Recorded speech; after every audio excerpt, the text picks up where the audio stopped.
first of all, you're kind of here in Memphis working with later today, we're not going to air this now, but working with the Union Road project. What are some of the federal partnership with the city of Memphis? Yes, and having Secretary Carson back in Tennessee and here in Memphis is so exciting, and thrilled with that. And the Union Row project came about because of the Opportunity Zone tax credits that are included in the 2017 Tax Cuts and Jobs Act.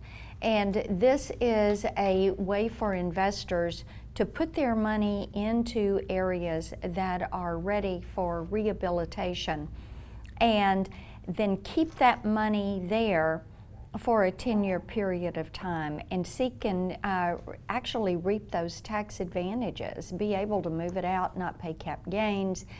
There's a lot of advantages to this. Tennessee has 176 Opportunity Zone areas, and Memphis has 30 of those. Millington has 2. So here in West Tennessee, there's tremendous opportunity for those investment dollars to come back into these areas, rehab these areas, put the emphasis on housing and on retail and on innovation hubs, and that's what you're going to see. And you've seen in campaigning the last couple of years, you used to represent this part of Yes. Memphis. You're seeing the momentum, I'm sure, in the last year or so. There's nice momentum here in Memphis. I have to tell you, in the last year, it is as if there is this momentum, and how exciting it is to see investors say, we believe in Memphis, we see tremendous potential here, and to come in with those dollars to do a project like Union Row, which will provide housing, which will provide that retail, will be a destination for new innovation. And when people think of Memphis, they think of the blues and Elvis and Sun Studios, and now it will be wonderful to have them think of Memphis as an innovation hub, a logistics hub, a tourism hub. And Mayor Strickland won last night. It was a really bipartisan crowd. I was there. He was talking about state and federal partnerships. How exciting are you and now that he has a second term, to continue to work with him? And this is a perfect example of a city-federal partnership. It is, and successful partnerships are local, state, and federal.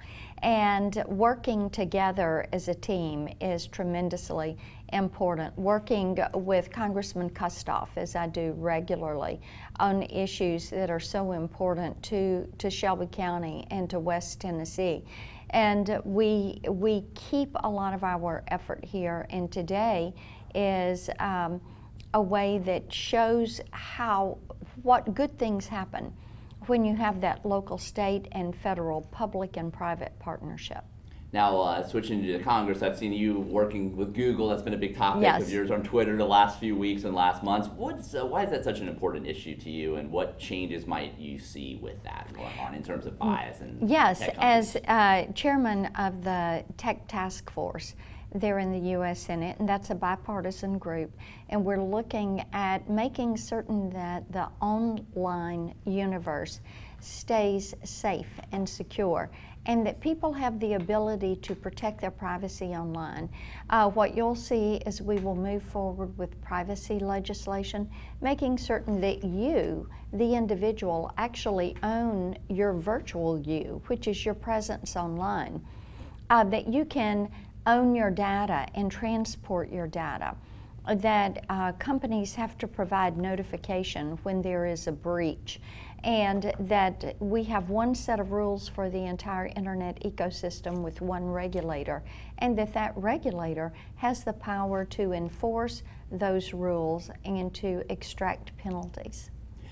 Going back to Union Row, how much will this federal assistance really make this project happen? How important is this money? One of the things that we have found is by investors having a favorable tax position, that they're more likely to come in and make those investments. And the favorable nature of the tax treatment for these opportunity zones says if you're looking at different investments, then this opportunity zone investment is going to give you the ability to benefit from the cap gains treatment.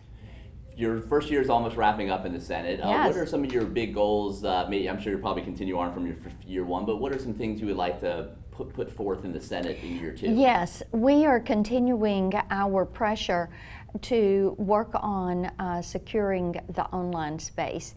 And after we deal with privacy and data security, we're going to address the issues of censorship and prioritization. And then after we've done those guidance areas for the online space, we're going to move to antitrust and competition. And I've seen a lot of bipartisan work with that. You've It sponsored is with a lot of bipartisan, Democrats. yes. And it is a wonderful opportunity to lead a group, a bipartisan group, to find consensus, to make certain that individuals control their privacy. From your position in the Senate right now, you're seeing what's happening in the House. Do you think a full impeachment vote is going to happen in the House and bring it over to your chamber? The House, if they're going to send something to the Senate, they should take an impeachment vote and get people on the record. This is a very serious issue when you look at impeachment. There are so many complications around this complaint that they are basing this latest action on.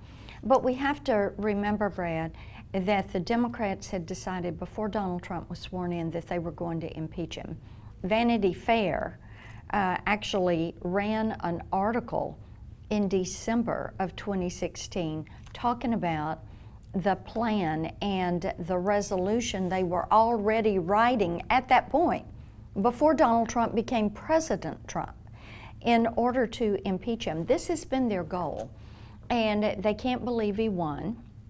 He has upset their apple cart. He is draining the swamp. He is getting rid of a lot of elitism in Washington, D.C., and that's on both sides of the aisle, and getting rid of a lot of the cronyism, and they just don't like it, and they don't like him. When you heard him on the lawn yesterday saying, I'm welcoming China and Ukraine to investigate the Bidens, did you have any concerns about that, reaction to that when he said that? I mean, the transcript was one thing, but he said that on camera yesterday. Yes, and there are sometimes he may not have the best choice of words. His comments yesterday were dealing around the deal that was there with Hunter Biden and a Chinese bank, and likewise Burisma, and what had transpired with them. And that is the context. And I think it's important for when the president says things to put it in the total context and not to pull it out just as one single item. I thought it was so unfair when people said he was asking for a quote-unquote favor in the transcript dealing with the Bidens, and that wasn't it at all. He was saying, we ask for a favor and finding out what happened with the 2016 elections. Very different things. This inquiry could have some unexpected surprises potentially. Do you think there would be anything that could waver your support that could come out hypothetically if you're You up don't for ever it? talk about hypotheticals. We do know that the full breadth of the investigation, and bear in mind we're yet to get the Inspector General's report. That will come to us at Senate Judiciary Committee soon. And we're yet to get General Durham's report. That will come to us at Senate Judiciary very soon. And at Senate Judiciary, we're going to keep our focus on confirming federal judges. We've now confirmed 155. We've got 40 more in the queue, record numbers of federal judges. We're going to continue our push to change the asylum laws. Of course, I have a bill that would require individuals that come to the border with a child, but they cannot prove that that is their child, would require them to take a DNA test so that we can protect these children. And we're going to continue to do the work on technology. So that is going to be a big part of our focus. And as issues come up around this impeachment process, or dealing with looking at the Clintons and what happened with the Clinton Foundation, we probably should look at whatever transpired with President Obama and telling Medvedev to tell Vladimir that he would have more flexibility after the elections. You know, there are plenty of things there that can be looked at. What we do have to remember is the Democrats had said that they would impeach Trump once he became President Trump. They tried it in 2016 before he was sworn in. They tried it in 2017 and it failed. They tried it in 2018 and it failed. They tried it in 2019 early and it failed. Then in the spring you had the Mueller report. They thought that was their silver bullet. It didn't work. And so now they think that they can come at it one more time. Do you have any idea of how an impeachment trial might go in the Senate? I know that Speaker McConnell mentioned it the other day. Is there any idea of how that would work? Well, the process is laid forth, and when an impeachment comes to the Senate would choose to dispose of it, to have a vote to take it up, or to actually set the hearing, and that would be overseen by the Chief Justice of the Supreme Court, Chief Justice Roberts. And that's the way it would play out, and then a vote would be taken. The 2020, you're going to have a new seat, whoever it is, replacing Senator Alexander. Do you plan on getting your foot in the race next year for that, depending on who the nominee will be? We'll wait and see who the nominee for the Republicans will be, and then I'll be out there working with that nominee. Is there anything else you'd like to add about things you'd want to do next year in the Senate, the year ahead? Anything I'm missing? Yes, I do have one thing I want to talk about. One of our priorities in the Senate next year, as I said, with the Tech Task Force and continuing our work on expanding rural broadband. And then we also have a rural healthcare agenda. We've been very concerned about some of the hospital closures in the state and some of our communities that no longer have access to primary care in their local communities and no access to emergency care in their communities. So I have a series of bills that incentivize getting health professionals into rural areas, that incentivize the use of telehealth, and also incentivize new delivery systems. And we're doing this work in a bipartisan way.